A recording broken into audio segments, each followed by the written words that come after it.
Okay, you're in year 10.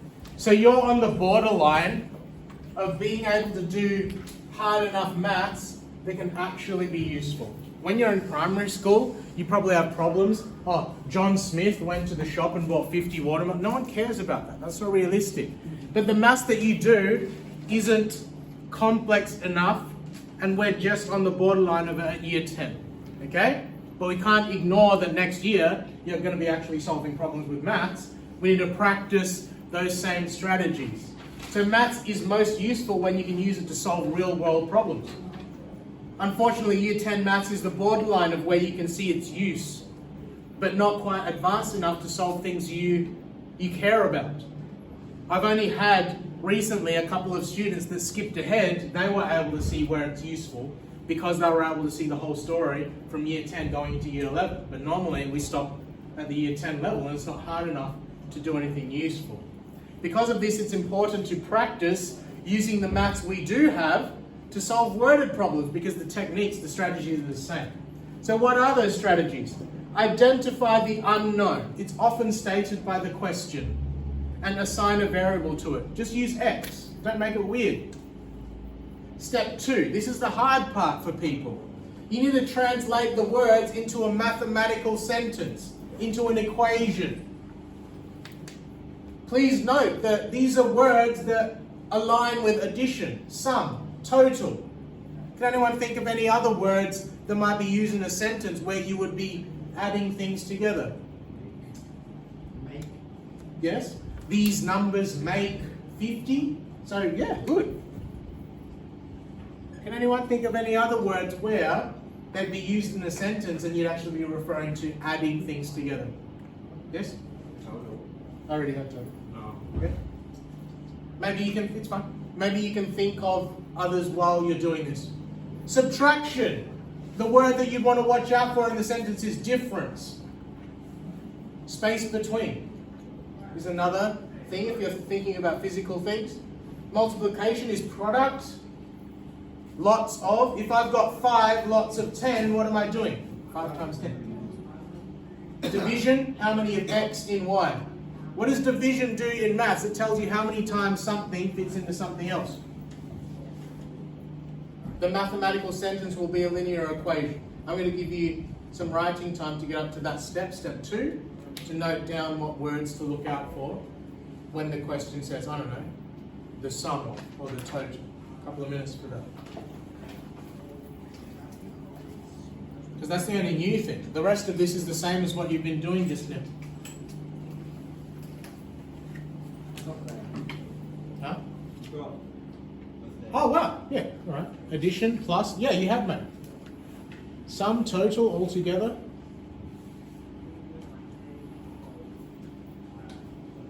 I don't have space on the board to write all of those, but if you're interested or while you're doing the practice, that's what I was after on the poster there. That'll be up during your test. I can't take the posters down.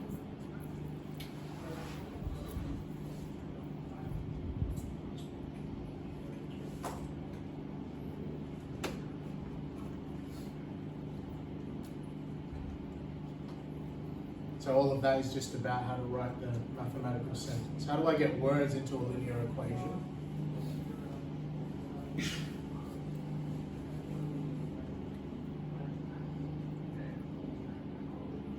What do you do after you've made your mathematical sentence? You solve the equation. The last lessons that we've been doing this week, I've shown you how to solve the equations. Write your answer in a sentence and then check your solution satisfies the original scenario. Those are the strategies that you're going to use all the way up. If you do anything mathematical in your career, assign something that you don't know as a variable. Translate the words into maths. Solve them.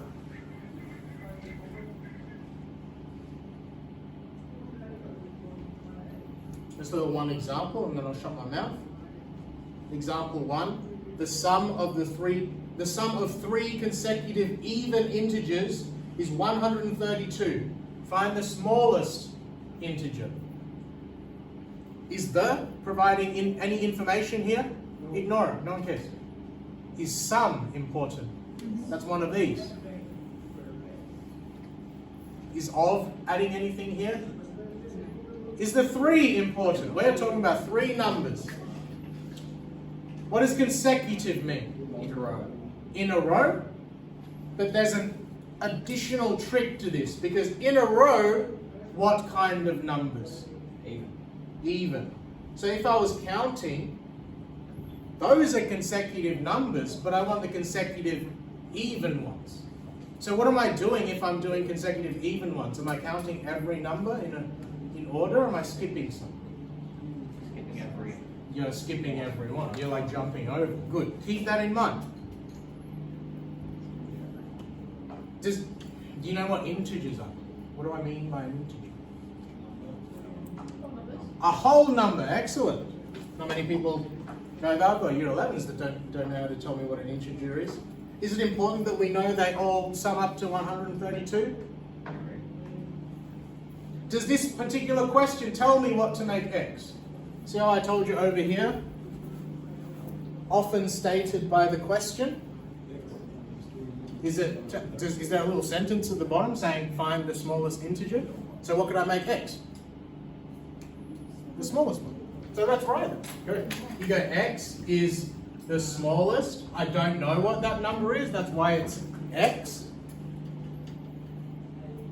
What do we know about this number? It's even. And we need the next even number and then the next one after that. So what would the next even number be? How much bigger would it be than this first one? Would it be 1 bigger or 2? Good. X plus 2 is the middle one. What would the largest number be? X plus? 4. Excellent. X plus 4 are the largest. Do I have a representation of the 3 numbers? You told me sum was important. If I'm finding the sum of these 3 numbers, what am I doing to them? Excellent. X plus 2 plus x plus 4. And what do we know the sum of them is?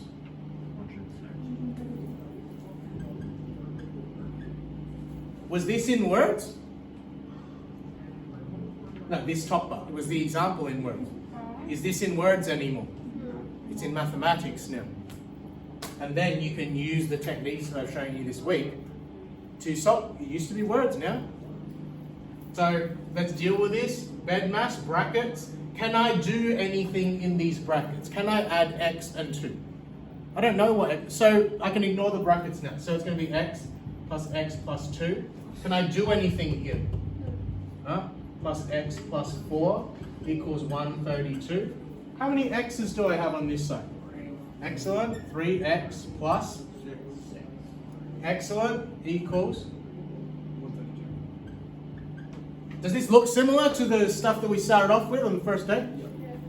How do I get rid of the add 6?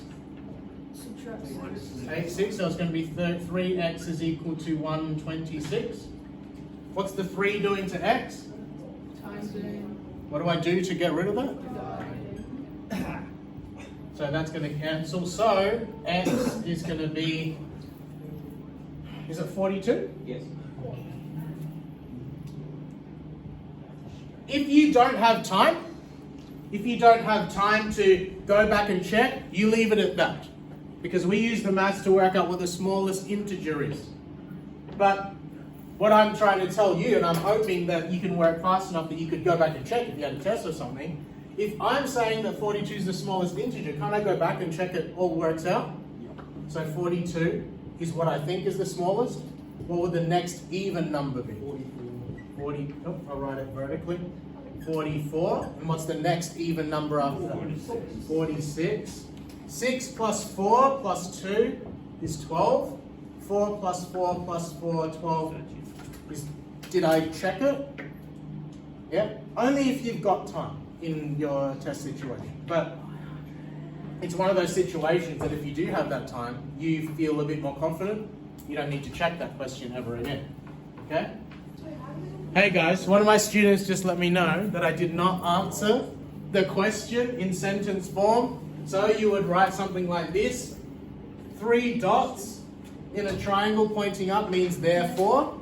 Therefore, the smallest integer is 42. Thank you.